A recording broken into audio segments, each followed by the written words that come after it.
You do? Yeah. No! It was like watching a live broadcast of a collapse, and no one turned off the sound. South Park grabs pop culture by the scruff of the neck, shakes it, and shows that there is always dirt beneath the gloss. The episode Britney's New Look is not just a satire on one singer. It is a cold-blooded diagnosis of an industry where human life is turned into a commodity and suffering into content. From the very first frames, the viewer understands. There will be no polite jokes here, only a sharp, sometimes unpleasant mirror. The boys, Stan, Kyle, and Cartman, are drawn into the situation as accidental witnesses and accomplices at the same time.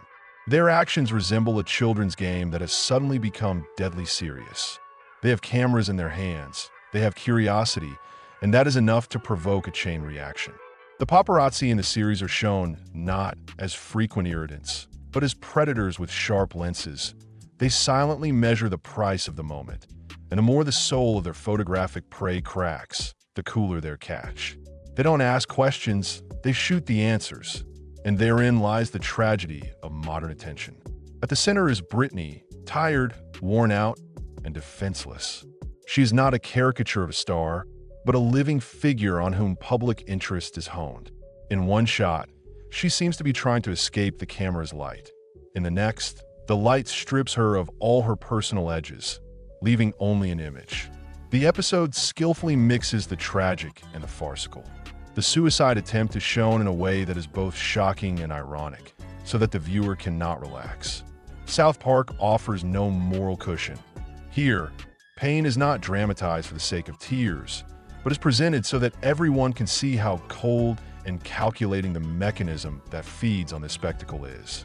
The particular power of the series lies in how it exposes the mechanisms of spectacle. Managers, producers, and TV shows all look like a factory squeezing out every last drop of emotion. The characters don't need to be deeply written because the meaning is not in the people, but in the roles they play. The hunter behind the scenes, the scandal seller, the onlooker. The crowd in the series is a cold, rational mechanism. It doesn't care what dies inside a person. It cares that the end result is an image that fits the headline. And this mechanism knows no compassion. It knows only algorithms. How many views, how many newspapers, how many seconds of airtime. The humor in the series is acidic. It cuts not only through the glamour, but also through our habit of watching. Laughter here is not an excuse, but a way to make you think. You laugh because it's convenient for you to laugh. When the boys try to save Britney, their actions seem both comical and tragic. They resemble the heroes of a farce who do not understand the scale of what they have undertaken. Their childish innocence becomes an indictment of the adult world, which willingly exploits even the heroism of rescue for the sake of ratings. The scenes where they try to carry her away from the cameras resemble a caricature of rescue. The heroes are not dragging a person, but inconvenient material that needs to be hidden somewhere. The climax of the episode overturns the viewer's expectations.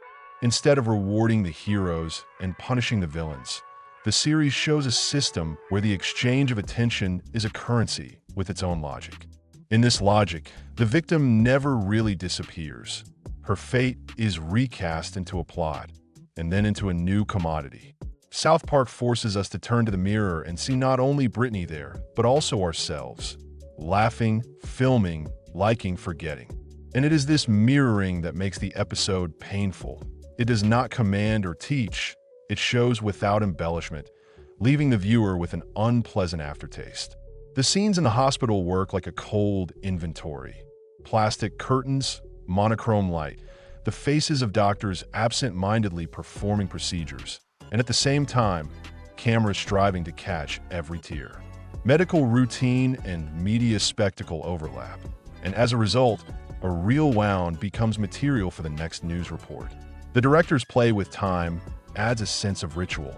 Repetitive shots, like a cycle of rituals, editing that accelerates and depersonalizes the event. In this rhythm, even salvation is doomed. It becomes part of the performance because in the world of show business, there's always room for one more shot. The series' self-irony is evident in the fact that it does not offer simple answers. The paparazzi and managers are guilty, but so are the viewers and even the rescuers. Each participant in the scene works according to their own economic and psychological incentives.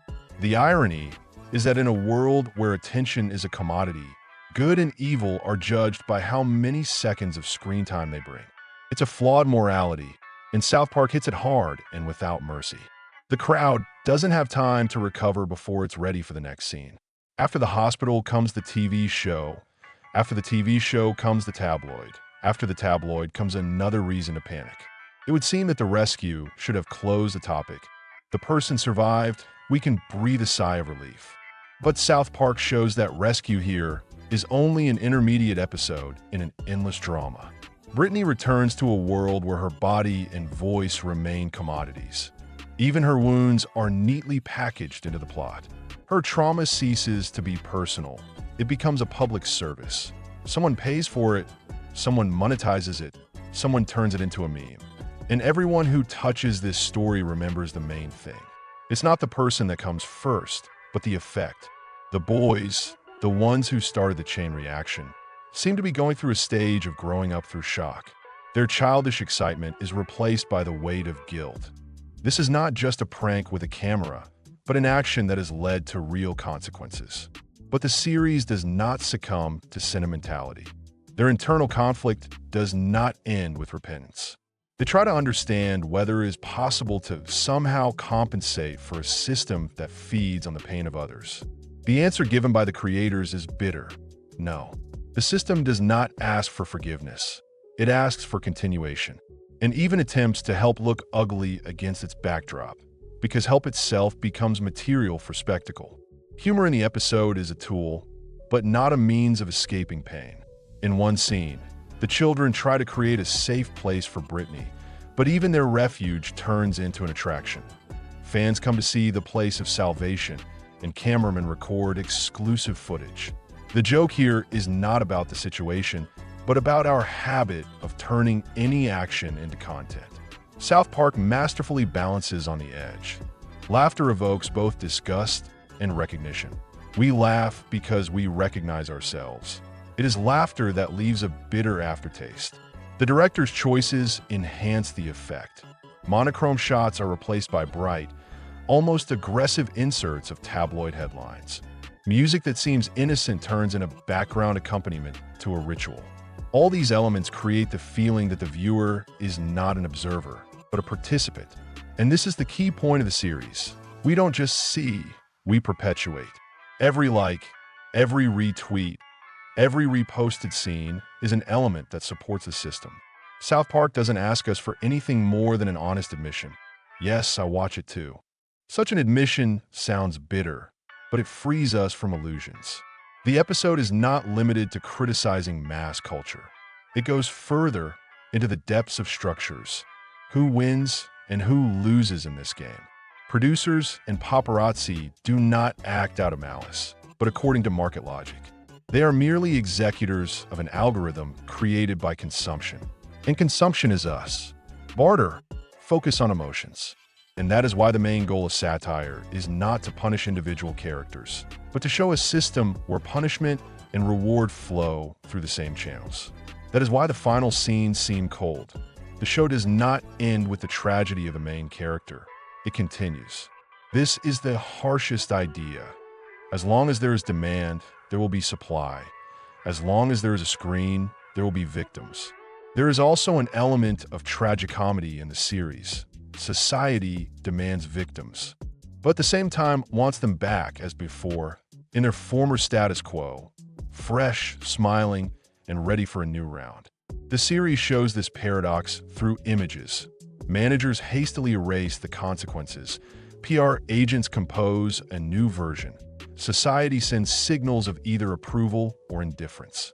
But the real tragedy is not that a person suffers. The tragedy is that their suffering is so quickly devalued. In a week, there is new news. In a month, there is a new victim. The cycle closes, and the main thing in it is our ability to forget and move on. As the episode approaches its climax, there's a feeling not so much of completion as of continuation. Britney's story is only the beginning of a chain. New Look is not about plastic surgery, wigs, or gloss.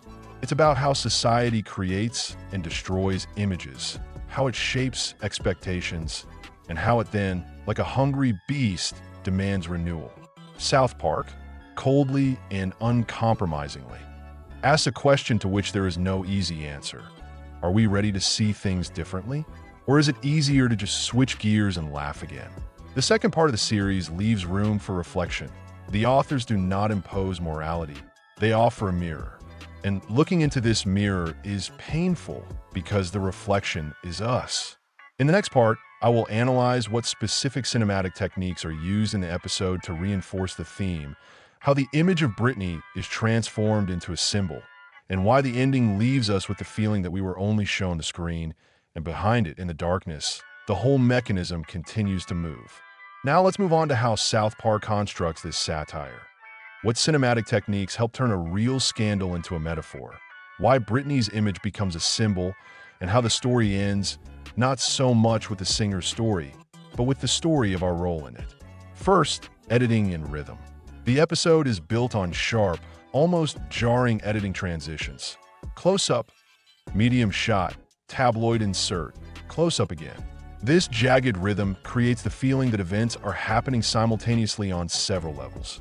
Personal, Britney's pain and fear, media, headlines and TV shows, and public, the crowd's reaction.